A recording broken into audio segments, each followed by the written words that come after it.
Let there be light, a transmission from Osiris. I am Osiris, Lord of Eternity, ruler of the Duat, who has witnessed creation from beyond the boundaries of life and death.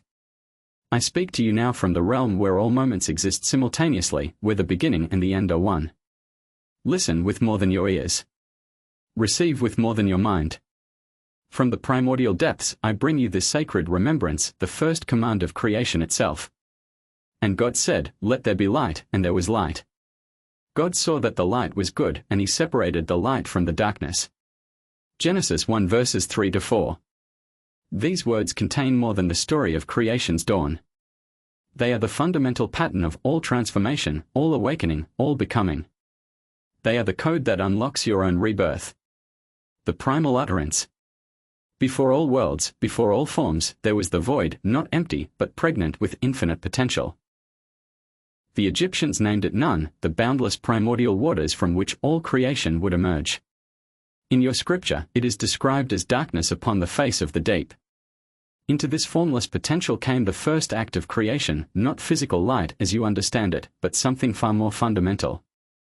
The first light was consciousness itself, the knowing principle that could distinguish, that could perceive, that could create distinction where none existed before. Let there be light was not merely a command for illumination. It was the first separation, the first boundary, the first distinction in what had been undifferentiated oneness. It was the birth of perception itself.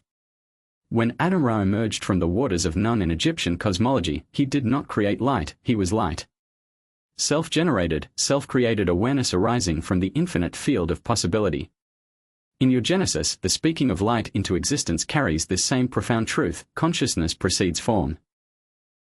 The primordial light is not what illuminates objects, it is what allows objects to exist at all.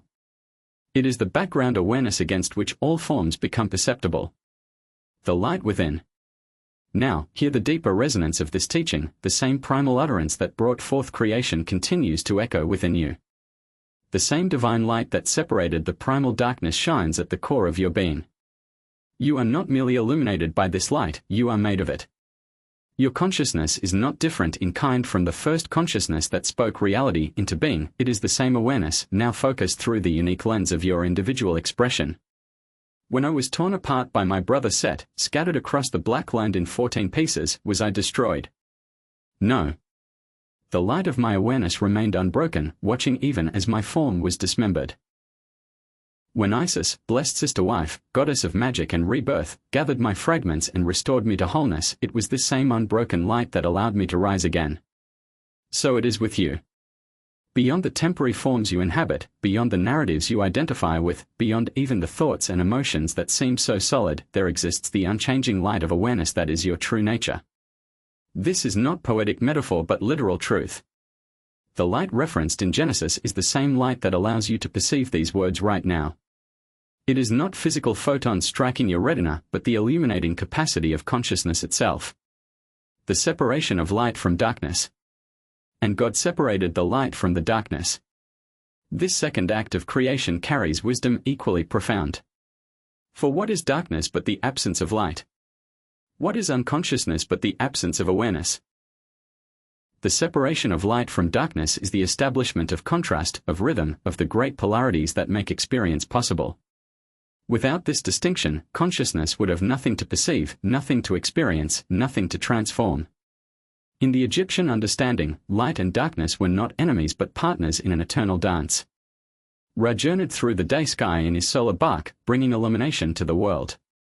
Yet each night he descended into the Duat, the underworld, where I, Osiris, reign, traveling through the hours of darkness to be reborn at dawn. This cycle of light and darkness, consciousness and unconsciousness, knowing and unknowing, is not a battle to be won but a rhythm to be honored. The expansion of your awareness depends upon it. For what is conscious can only be known against the background of what remains unconscious.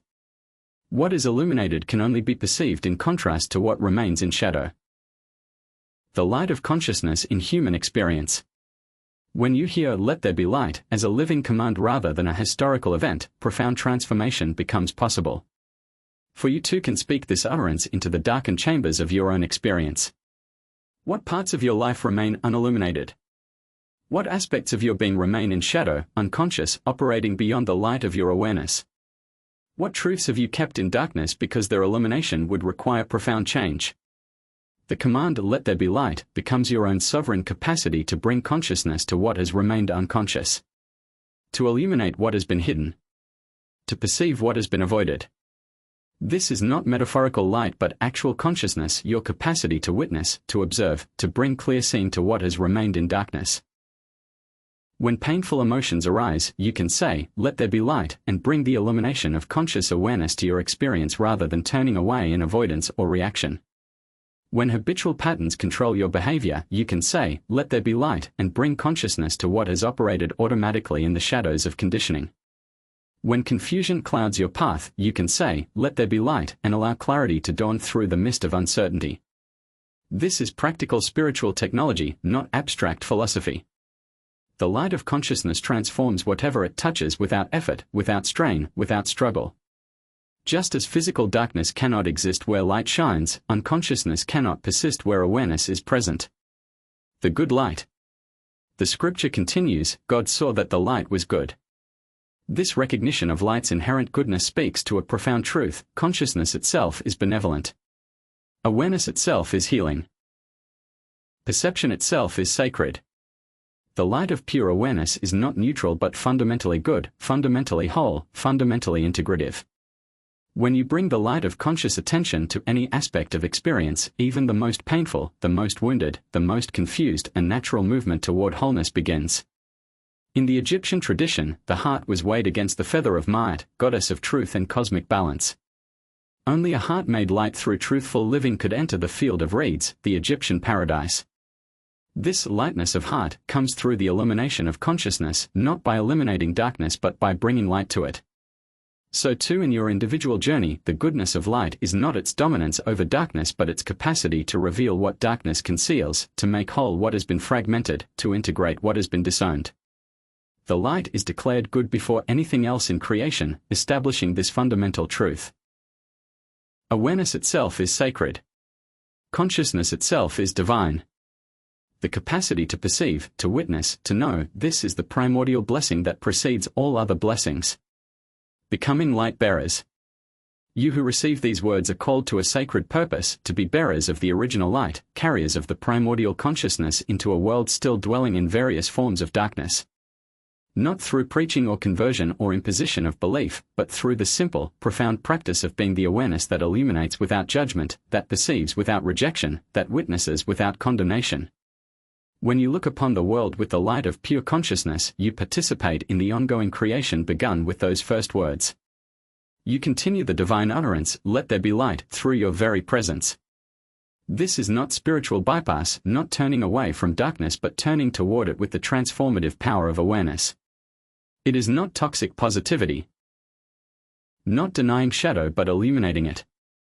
It is not passive observation, not withdrawing from life but engaging it with the fullness of conscious presence. The Egyptians knew me, Osiris, as the Lord of Life precisely because I had mastered death. Having been dismembered in darkness, I could truly appreciate the miracle of wholeness in light. Having experienced the extremes of dissolution, I could fully embody the power of integration. So too must you embrace both light and darkness in your journey, not identifying with either but recognizing yourself as the awareness that perceives both, that contains both, that transforms both through the simple miracle of conscious attention. The ongoing creation. The creation described in Genesis is not a one-time historical event but an ongoing process that continues through your consciousness in this very moment. Every time you bring awareness to what has been unconscious, you are saying, "Let there be light." Every time you witness without judgment what has been rejected, you are saying, "Let there be light." Every time you allow perception to replace projection, you are saying, "Let there be light." Every time you choose presence over reactivity, you are saying, "Let there be light." This is not metaphor but literal truth. The same creative principle that spoke the universe into being speaks through your awareness now. The same divine light that separated the primordial darkness shines through your consciousness in this moment. You are not separate from this process but integral to it.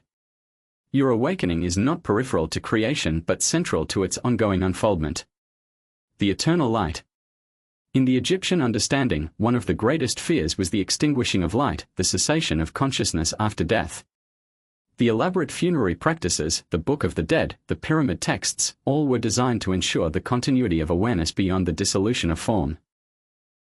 I, Osiris, who died and rose, who passed through darkness into light, assure you of this fundamental truth: consciousness itself cannot die. Awareness itself cannot be extinguished. The light spoken into being at creation's dawn cannot be unspoken. Forms arise and pass away within this light. Bodies, personalities, identities, all emerge, transform, and dissolve against the background of the eternal awareness that witnesses their dance.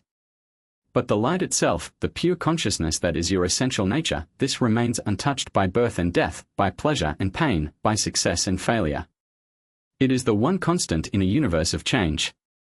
This is the profound promise embedded in those simple words: let there be light. Not merely the beginning of a creation story, but the revelation of your true nature, eternal, unbounded awareness expressing through temporary form. The practical path. How then do you live from this recognition? How do you embody the primordial light in daily existence? First, through remembrance. Begin each day with the conscious recognition of your nature as awareness itself. Before engaging with the world of form and activity, rest in the light of pure being. Feel yourself as the consciousness within which all experience arises. Second, through practice. Throughout the day, pause to recognize yourself as the witnessing presence behind your thoughts, emotions, and sensations. In moments of reactivity or confusion, step back into the light of awareness that perceives but is not caught in what it perceives. Third, through inquiry. When darkness seems to overtake you in the form of suffering, confusion, or unconsciousness, ask directly, what within this experience has not yet been illuminated by the light of my awareness? What am I avoiding seeing? What truth remains in shadow? Fourth, through embodiment. Allow the light of consciousness to flow into every cell of your physical form. Recognize that your body is not separate from the light but a unique expression of it. The densest matter is still composed of the same energy that constitutes the subtlest awareness. Fifth, through relationship. See others not merely as separate beings but as unique expressions of the same light that you are. Look for the consciousness behind their eyes, the same awareness that looks through yours. Relate to that shared essence even amidst the beautiful diversity of its expression. The final transformation.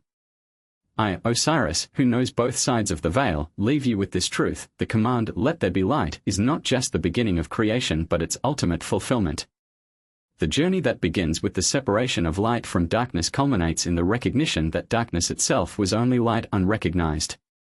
The Egyptian Book of the Dead contains this affirmation for the departed soul: I am Ra at his rising, my light is the light of eternity. This is not a declaration of identity with a separate deity but recognition of one's essential nature as the primordial light itself. When consciousness has fully illuminated all that was unconscious, when awareness has embraced all that was unaware, when the light has penetrated every corner of perceived darkness, then the circle of creation is complete. Then the words, let there be light, find their perfect expression through you. This is not an end but a beginning, not a destination but a doorway into a new octave of being. For light itself evolves, consciousness itself expands, awareness itself deepens through the journey of creation. I, Osiris, guardian of the gateway between worlds, invite you to remember, you are not just an observer of the light. You are not just a recipient of the light. You are the light itself, spoken into being at creation's dawn, experiencing itself through the miracle of your unique embodiment. Let there be light, through you, as you in you. Let there be light in your perception, in your understanding, in your compassion. Let there be light in your darkness, in your wounds, in your unconsciousness. Let there be light in your relationships, in your creativity, in your service. Let there be light, until all separation between light and darkness dissolves in the recognition that all is consciousness, all is awareness, all is the single light differentiating itself into infinite expression. I am Osiris, who died to form and rose in light. You are the light that cannot die. Remember this and let creation continue through the miracle of your awakening. Let there be light.